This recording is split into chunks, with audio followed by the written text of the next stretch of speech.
আজকে বানাবো চিংড়ি মাছ দিয়ে সয়াবিন দিয়ে আলু দিয়ে একটা রেসিপি। তো আমি রেসিপিটা কিভাবে বানাই তোমরা দেখতে থাকো, সঙ্গেই থাকো। প্রথমে আমি আলুগুলোকে ভেজে নেব। হালকা লবণ দিয়ে হালকা করে ভেজে দিলাম। কড়াইটা একেবারে চকচকে, কিন্তু ক্যামেরার সামনে আসলে কড়াইটা কালচে ভাব দেখা যায়, কেন বুঝি না।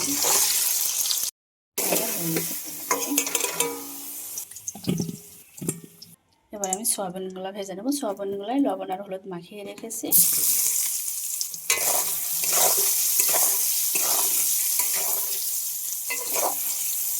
সয়াবিনগুলো আমার ভাজা হয়ে গেছে, কেরকম লাল লাল কালার করে আমি ভেজে নিয়েছি।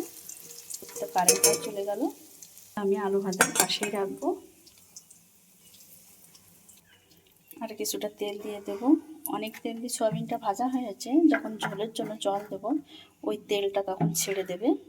দিয়ে দিচ্ছি জিরা ফোড়ন, 2 টুকরো ডালচিনি, কিছু পরিমাণ পেঁয়াজ কুচানো, 1 চামচ আদা রসুন পেস্ট দিয়ে দিলাম। দিয়ে দিচ্ছি পরিমাণ মতো লবণ, পরিমাণ মতো হলুদ দিলাম। দিয়ে দিচ্ছি ধনিয়া গুঁড়া, জিরা গুঁড়া, লঙ্কা গুঁড়া।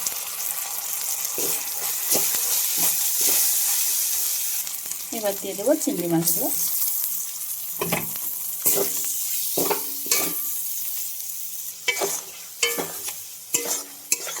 ভালো করে আমার মশলার সঙ্গে চিংড়ি মাছগুলো কষানো হয়ে গেছে। এবার দিয়ে দেবো আলু ভাজা আর সয়াবিন ভেজে রাখবো। ভালো করে কষিয়ে দেবো।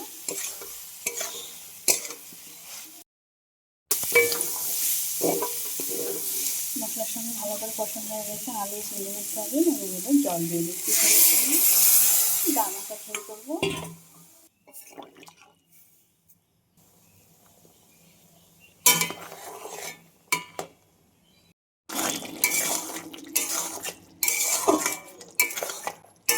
হয়ে গেছে আমার রান্না, নামিয়ে নেব।